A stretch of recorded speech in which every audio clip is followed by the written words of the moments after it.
Good afternoon. मोविशाला एजुकेशन.com पर आपका स्वागत है। आज हम लोग अपर्दन चक्र से संबंधित दूसरे मॉडल की चर्चा करेंगे, जिसे कि पेंक के अपर्दन चक्र के नाम से जाना जाता है। पेंक का अपर्दन चक्र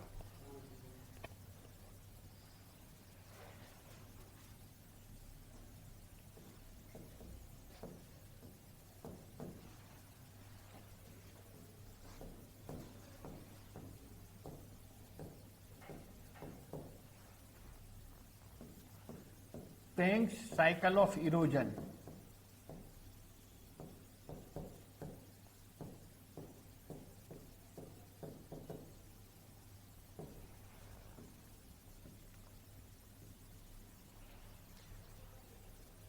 ये जो कि पेंक का साइकिल ऑफ इरोजन है, ये डेविस के साइकिल ऑफ इरोजन की प्रतिक्रिया स्वरूप ये विकसित हुई थी। डेविस के अपर्दन चक्र में पेंक ने जो कमियां गिनाई, उसी के परिणाम स्वरूप उसने अपना एक नया अपर्दन चक्र प्रस्तुत किया, जिसे कि पेंक के अपर्दन चक्र के नाम से हम जानते हैं। तो डेविस के अपर्दन चक्र की कमियां क्या थी? तो पिछले क्लास में मैंने आपसे कहा था कि पेंक का ये मानना है कि डेविस ने अपने अपर्दन चक्र में ढाल को यथोचित स्थान नहीं दिया। दूसरी बात, जो डेविस खुद ही अपने सिद्धांत के के संबंध में एक विरोधाभासी बात वो कहते हैं कि जब कोई भी उत्थित भूखंड अपर्दन के दूत के द्वारा कट छट करके जब संप्राय मैदान के रूप में परिणत हो जाता है, तो उस संप्राय मैदान के ऊपर भी कई कठोर और प्रतिरोधी चट्टानें यत्र तत्र दिखाई देती हैं, जिसे कि उसने कहा मोनेडनॉक। क्या कहा? मोनेडनॉक। इसका मतलब डेविस ने खुद ही अपने अपर्दन चक्र की जो अंतिम परिणति थी, उसे पूर्णतया समप्राय मैदान, या इसको कहते हैं पूर्ण रूप से समतल सपाट क्षेत्र के रूप में स्वीकार नहीं किया। तो इन दो कमियों को ध्यान में रख करके पेंक ने एक नया अपर्दन चक्र प्रस्तुत किया और पेंक ने ये कहा कि कहीं पर भी स्थलाकृतिक स्वरूप का जो विकास होता है, वो वहां पर संरचना, प्रक्रम और अवस्था की भूमिका होती है, लेकिन मुख्य रूप से भूगर्भिक हलचल के द्वारा जो उत्थान की प्रावस्था एवं दर और निम्नीकरण की जो की दर होती है, इन दोनों के परिणाम स्वरूप विभिन्न प्रकार के ढाल का विकास होता है और विभिन्न प्रकार के ढाल के विकास के साथ भिन्न भिन्न प्रकार की स्थलाकृतियां विकसित होती हैं। तो पेंक के अपर्दन चक्र की शुरुआत वो कहां से होती है? तो पेंक के अपर्दन चक्र की शुरुआत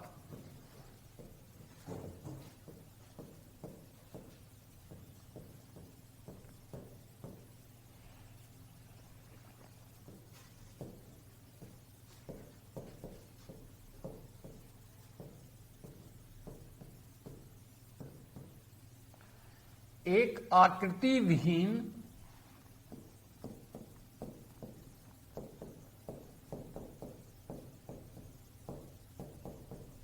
या फीचरलेस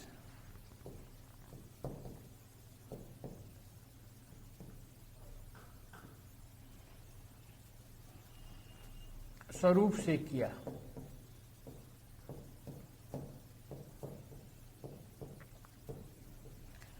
ये जो कि फीचरलेस स्वरूप जो था, ये सागर तल से बहुत ही कम ऊंचाई लिए हुए, जिसका सापेक्ष उच्चावच बहुत ही कम था, वहां से उसने इसकी शुरुआत मानी है। और उसने अपने अपर्दन चक्र की शुरुआत जिस आकृति विहीन स्वरूप से किया, उसका नाम उसने प्राइमारंभ रखा। ये जो कि आकृति विहीन जो स्वरूप है, यही है प्राइमारंभ।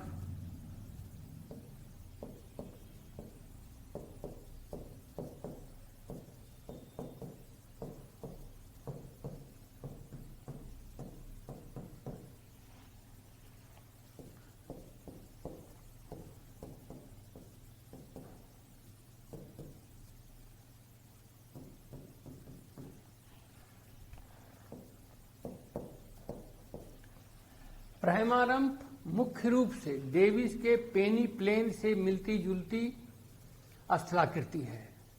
मीन्स डेविस ने अपने अपर्दन चक्र के अंत में जो कहा था कि कोई भी उत्थित भूखंड जो है क्या हुआ, अंततोगत्वा अपर्दन के प्रभाव के बाद एक संप्राय मैदान के रूप में परिणत हो जाता है, जिसे कि उसने पेनी प्लेन कहा था। तो ये जो कि प्राइमारम्प पेंक का है, ये डेविस के पेनी प्लेन से मिलता जुलता है। यह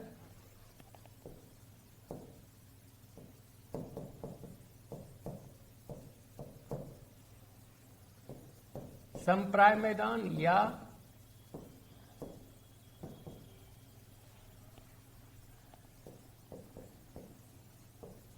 पेनी प्लेन से मिलता जुलता है।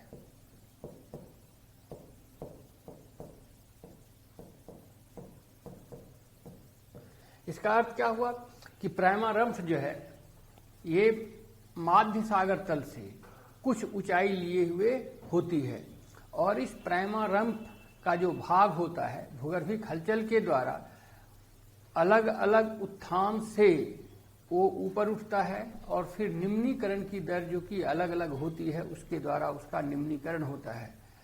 तो उत्थान की प्रावस्था और दर एवं निम्नीकरण की दर के परिणाम स्वरूप अलग अलग प्रकार के ढाल का विकास होता है, और उसी के परिणाम स्वरूप अलग अलग प्रकार की स्थलाकृतियां विकसित होती हैं। तो पेंक ने ये कहा,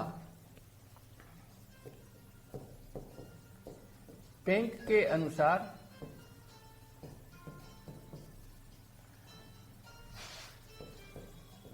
प्राइमारम्प के ऊपर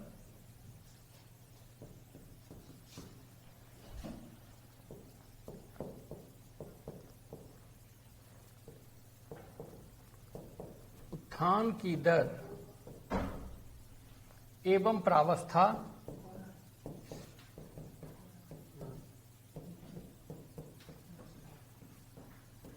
एवं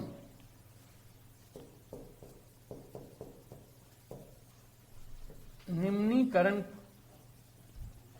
की दर के परिणाम स्वरूप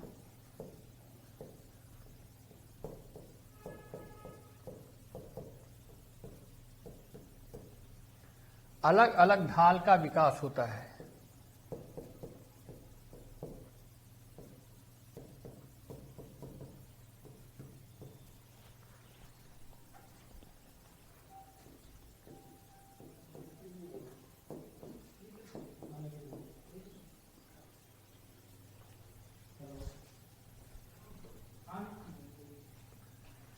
जिसके परिणाम स्वरूप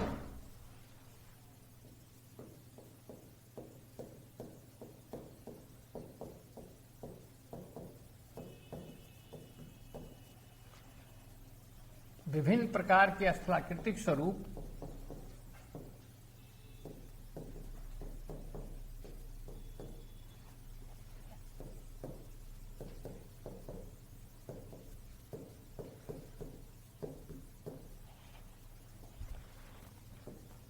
का विकास होता है।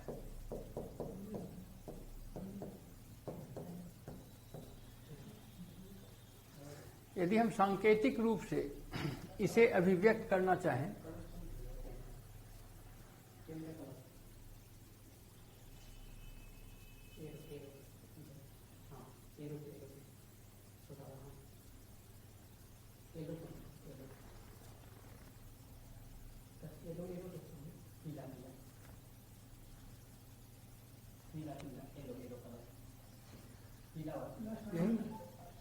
रेड की बगल में इस ऊपर